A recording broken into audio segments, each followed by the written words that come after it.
Ben, pour moi, la musique traditionnelle, ça a commencé à ma naissance parce que je suis née dans une famille de musiciens. Mon père était violonneux et de son bord, ça jouait de la musique traditionnelle, ça jouait du violon, ça dansait la gigue, tout ça. Puis sur le bord de ma mère, ben là, ça chantait, ça jouait de la guitare. Ça fait que les deux en même temps. Puis sur le bord à ma mère, il était 15 enfants. Ça fait que ça faisait des beaux parties. Et chez nous, c'était le lieu de rassemblement. Ça veut dire, à chaque samedi soir de toute mon enfance, chaque samedi soir, la maison était pleine. Puis la parenté se ramassait. Là, ça jouait 3, 4, 5 airs de violon. Après ça, c'était des chansons, ça revenait au violon. Ça dansait un peu, ça giguait pas. Mais ça dansait. Quand ça avait envie de se brasser la cage parce que c'était trop le fun, ben ça dansait.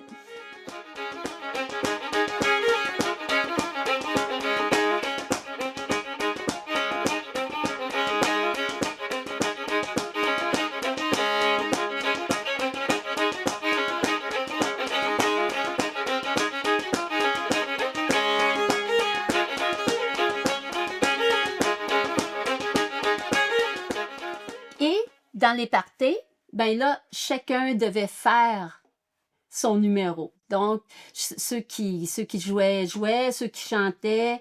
Puis c'était les vieux, les jeunes, les enfants. Nous autres, il fallait qu'on avait nos chansons. On chantait, puis mon oncle nous accompagnait. Comme j'ai un de mes oncles, il chantait tout le temps, mais c'est un grand chanteur d'une seule chanson. Il chantait toujours la même.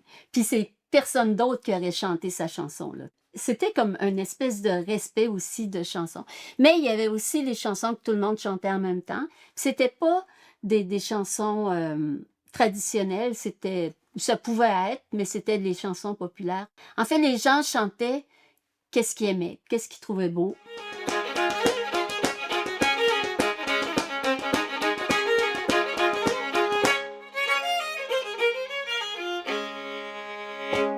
La grondeuse des 28. Ça, les 28, c'est mes arrière-grands-parents, Joe Bernatchez et Lina Moreau, ils habitaient dans le rang des 28 à Grande-Rivière, en Gaspésie. Ça, c'est sur le côté sud de la péninsule. Et ça s'appelait, il restait dans le rang des 28, ça s'appelait comme ça parce que c'était à 28 arpents de la mer. Puis il y avait aussi les 14. Joe Bernatchez et Lina Moreau, c'était deux violonneux. Puis ça a l'air que, je les ai pas connus, mais ça a l'air que c'est dans cette maison-là que ça se passait, la musique. Ça a l'air que, c'est mon oncle qui racontait ça, on pouvait aller là 7 jours sur 7, à n'importe quelle heure, puis c'était la maison du plaisir.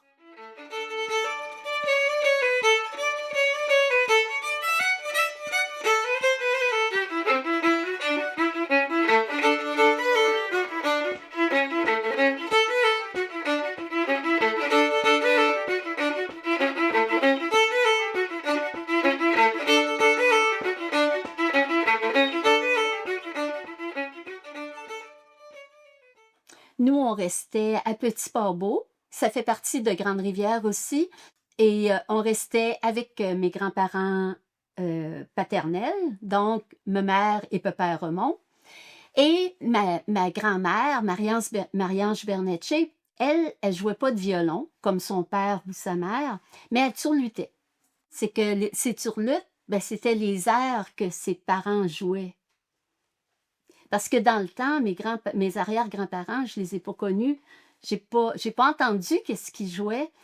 Mais j'ai pu savoir un peu de leur répertoire par les turlutes de ma grand-mère et aussi par le violon de mon père. C'est que mon père, jusqu'en 1989, il a toujours appris différents répertoires. Et ce qui était intéressant aussi, c'est que il était techno, c'est-à-dire, il enregistrait, il y avait tout le temps un magnétophone à bobine qui traînait dans la pièce. Et ces archives-là, ça a été mon projet de pandémie, c'est-à-dire, je traînais depuis des années une quarantaine de bobines, puis genre 75 cassettes, que pendant la pandémie, j'ai eu du temps, j'ai pu numériser ça, puis j'ai mis ça sur mon site web.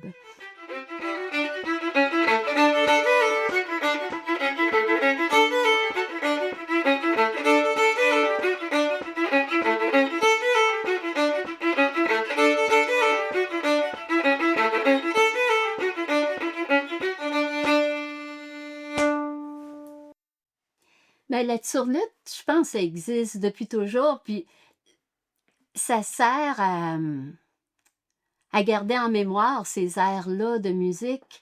Et ma grand-mère, elle, je pense qu'elle a joué quand même un petit peu de violon, mais c'était une manière de se remémorer ce que ses parents faisaient. Mon père aussi turlutait, mais lui, turlutait, c'est... Des fois, il pensait à un air, il n'y avait pas le violon dans les mains, ça fait que là, ben, il turlutait, puis c'est sûr que ça servait. Si tu n'as pas d'instrument, il y a quelqu'un qui a envie de danser une gigue, une turlute, ça vient à la faire.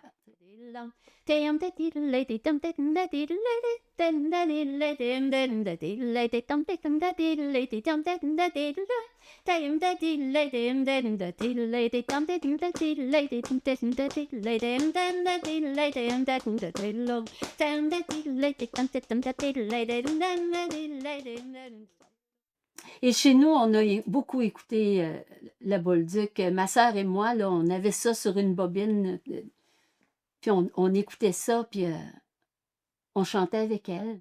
On est allé voir ma grand-mère, ma sœur et moi, ma sœur Lina, et avec une enregistreuse, puis on lui demandait d'où ça venait, là, comment ça, elle turlutait, ça. Puis elle disait qu'elle n'avait pas appris ça à nulle part. Elle disait, c'est dans nous autres, ça. Tu sais, c'est quelque chose d'intérieur. Puis ma grand-mère, elle turlutait pas, elle rilait. Elle disait pas ça, ce mot-là, turlute. C'était, elle rilait sa rille. Une rille.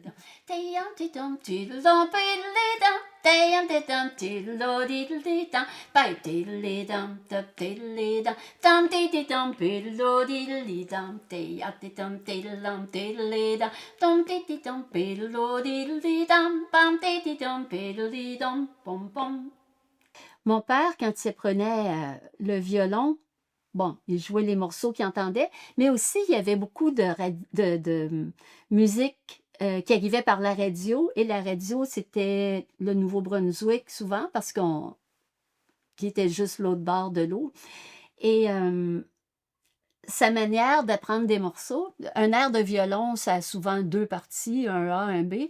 C'est que là, il écoutait le morceau, là, ma grand-mère, elle en apprenait un côté. Les autres, ils appelaient ça des côtés. Puis mon père, il apprenait l'autre côté. Puis quand le morceau était fini, ben là, ils mettaient le morceau ensemble. Mon grand-père, Diogène Leblanc, il était maître chantre à l'église de Pabot, de Sainte-Adélaïde de Pabot. Ça, c'est plus vers Chandler. Et ma mère, elle me disait même dernièrement là, que son père... il berçait les jeunes, il était 15 enfants, ça fait qu'il a bercé les enfants le soir, puis il y en avait 2, 3 sur lui, puis il chantait des chansons. Puis aussi, il y avait l'harmonium à la maison, il pratiquait ses messes, il chantait en latin. Un petit morceau de Ma tante aimée.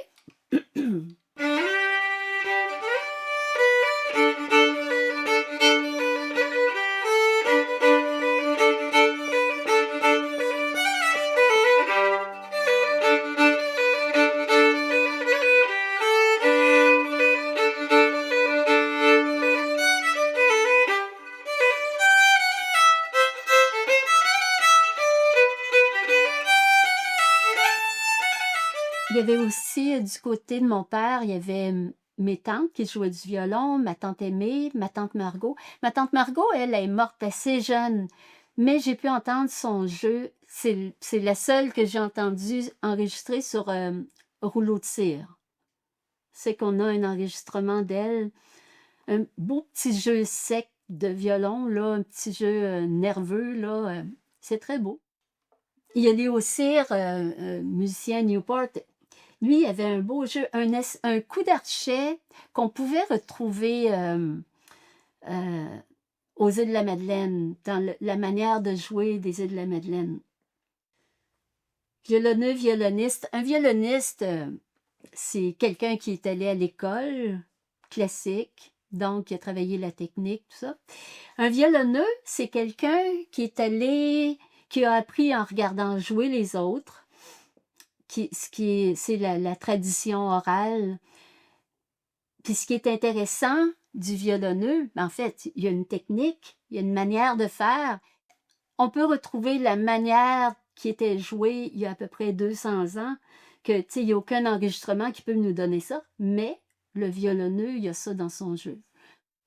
Gilles des 14, c'est un morceau que mon arrière-grand-père jouait.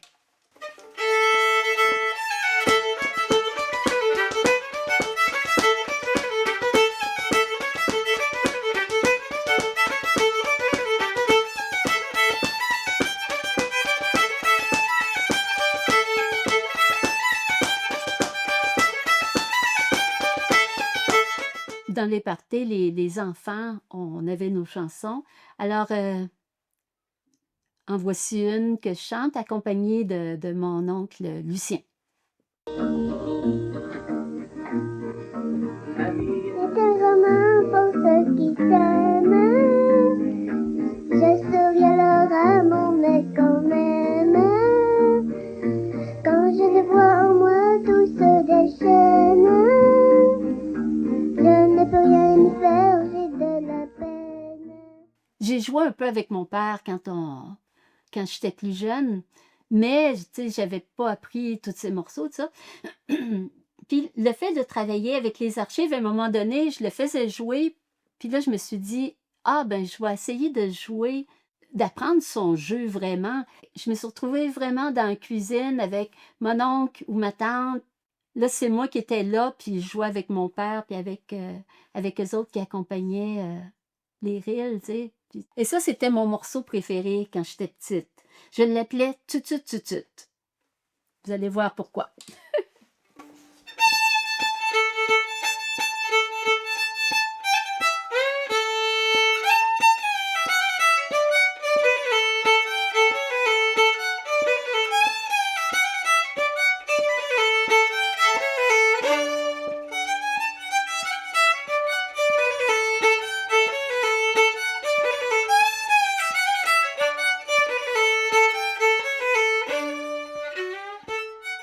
Sur les archives, les cassettes d'archives, c'est bien d'entendre les pièces qui sont jouées, mais ce que je trouve intéressant, c'est qu'après ça, c'est d'entendre qu'est-ce qui est dit juste avant, pendant ou après.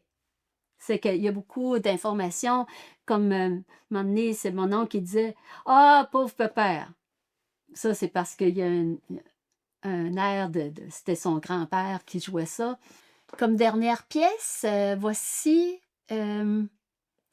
c'est encore un air qui vient durant des 28 que j'ai appelé « Les marées ».